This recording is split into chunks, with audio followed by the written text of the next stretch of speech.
Pritch's pecking order. Let's go. You see, you're doing your top 20 wide receivers so far. I am. We started this last week. Devontae Smith cracked the top 20. Jalen Waddle at number 19.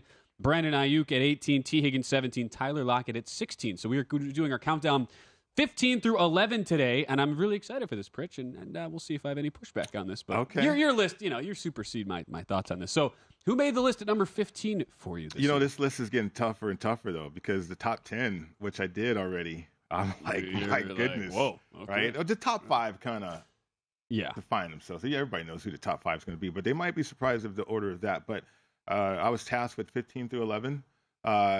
Starting out 20 through 16, they were strong number 2s, the complement receiver. And that was a thought process with that grouping right there. This next grouping, they're becoming number 1s, right? Mm-hmm. This group of wide receivers are becoming reliable number 1 options. And that was what I used to kind of define this order. So let's start with number 15, and it is Garrett Wilson. I mean, this guy, he just won the lottery. He had a hell of a rookie season, and now he's going to be playing with a Hall of Fame quarterback. I mean, that's a wide receiver's dream right there. And his work ethic too, I think his pedigree from where he was in college and certainly where he started his career. You take a leap in year 1 to year 2 as a wide receiver. Yeah. No longer you're concentrating on the draft and your agents and all this stuff. That's out the window. Now you're trying to get in the best shape possible.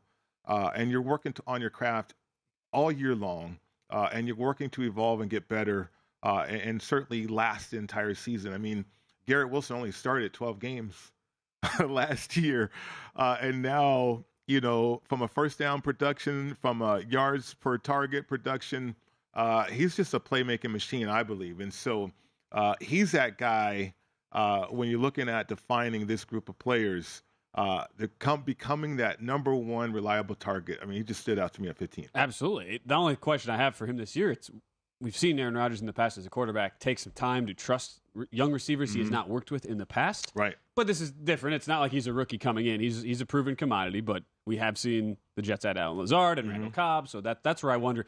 I wouldn't bet him on the receiving yardage this year at 1,150.5, because I do believe Rodgers will spread it around much more this year. What? Really? I wouldn't. Really? The guy what did he have? He had 1,100 yards last year. Right? Yeah, that's really good. Now It started 12 games. Yeah, but now you need him to stay healthy a full season. You need Rodgers to trust him from day one. Why do you think Rodgers is there working with their team now? Because of this guy. Why do you think they brought in Randall Cobb? I'm just saying. Well, he wants his guys in there. Yeah. Randall Cobb's got maybe 2 or 3 games left. I know. And Lazard. I'm just saying. I just got to.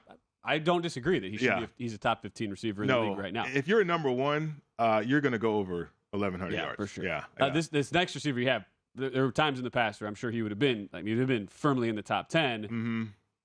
Why 14 at this point now? Because, when you think of him and the team he's with, okay, well, maybe you can make a case that he could be there, right? But, DK Metcalf, he needs to be more. He needs to be more. He is the number 1 on that team. He is. But he needs to be more in terms of production. Like, Lockett, to me, produces more. That's why Lockett's on the list, because he's a strong number 2. And he's right there with DK, right? DK, for his size and his speed and what he is, how is he not just dominating that position? Like, he's had spurts, he's had moments against Jalen Ramsey, but can he be that, Michael Irvin type? I mean, you can't have 950 yards. You can't. As a number 1 receiver, you can't, right? And to be the specimen that he is, too. I mean, you can't do that. 6 touchdowns. He's got to increase his production in first downs too. The thing about the wide receiver position, it's a big play position. You should be averaging 15 yards per reception. It's a big play every time the ball comes your way. And I think DK needs to project that. I don't know if Pete Carroll is going to allow him to do that, but if he can become that player, he deserves to be 14 on this list because of the talent and then the upside that's still there for DK. You think now you add in a dynamic rookie wide receiver coming in, Jackson Smith in the jig, but that you would think, right, with what Seattle has, there's a message I would think Metcalf wants to send to the rest of the division and the league by proxy. Okay, number 13. Another guy who, again, pedigree is there. Yeah. Tools are all there. Right. You could probably lump this player in as well with the Metcalf as far as some of the lackluster performances we've seen and some of the dropsies that he had in 2022. Maybe a little controversial here with Amari Cooper, but Amari Cooper, man, I tell you, he reminds me so much of Henry Ellard. It's sickening, really, how good this guy could be. And Henry Ellard was, a consummate professional, an incredible route runner, and that's Amari Cooper. But you're right. I mean, in the playoffs, where is Amari? or big games, where is Amari, right? But he's the number one guy. We know that. I look at his production too. Even right now, if he is lazy, he's averaging almost 15 yards per reception, 9 touchdowns and stuff like that. And now with Deshaun Watson being better, hopefully an entire offseason, I mean, the motivation.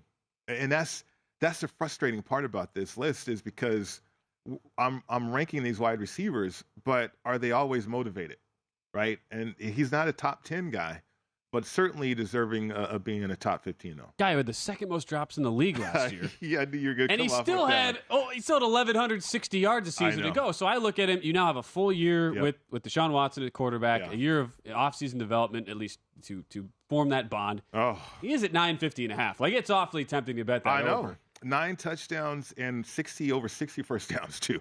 And he had all the drops that he had, but I'm just not sure. Yeah. The trust factor, is the durability going to be there? Yeah. It's a prove it to me for Amari Cooper. It really is. It really is. Now the next guy, now he is the number one on the team. That's kind of credible, but you don't think of him as the number one, right? But at the same time, I love this player's upside, who you're about to say. Yeah, absolutely. Amon-Ra St. Brown. The guy is a machine. And you'd be surprised when you watch him on tape, what he's able to do in space too, and his air yards, or not air yards, but his targets per reception is elevated. And you wouldn't think of that from a possession type of receiver, but I don't think he is that type of receiver. I mean, certainly reliable with his catch rate well above 70%, almost 73%, which is incredible. And then, touchdowns too. I mean, he's elevated with touchdowns, elevated with first downs, but I think he's a number one. His receiving yards, with help, with Jameson Williams and all this stuff and all this speed, I think he can go over 1,000 yards, right? No to get that, because he's going to get targeted. I mean, he had over almost 150 targets last year. So they're going to build on that. He's a number one player, but he's going to be surrounded with people that could distract and help him have some more space in the middle of the field. I saw one book that posted his number. It was 949.5. That's been bet up. It's basically right at 1,000 now, 999.5. He was 12th last year in overall percentage of teams' targets. Right. There were only 14 wide receivers, by the way, last year who had over a quarter of their team's targets. Amon-Ra St. Brown was one of them. So was Amari Cooper. So was Garrett Wilson. Three of the guys we've talked about today. And that leads us to our final on the countdown for this week's edition of Pritch's Pecking Order. Number 11 is... Did this one surprise you? Christian Kirk. I actually was a little bit surprised to see him this high up. He got the money, though, right? I mean, Jacksonville saw something. And he did not disappoint when you look at, 1,100 yards and the targets that he had, certainly the 8 touchdowns that he had, too. And I look at first downs kind of like big plays. You're moving the chains, you're helping your team. And this guy with this quarterback was sneaky good. He's only 26. Now, he's a number one player, right? Number one receiver. And I think as Trevor Lawrence evolves and becomes that transcendent type of player, that's just going to elevate the production for Christian Kirk. Look at his yards. I mean, 825.5. Where is that at? Why is that there? I mean, I don't see regression at all.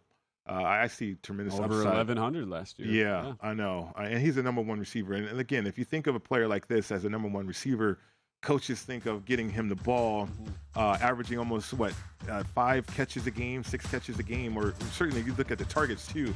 It's off the chain for Christian Kirk. It leads into an interesting point though, because there's a lot. You could sometimes see teams that make postseason go worst to first. Will there be that natural regression?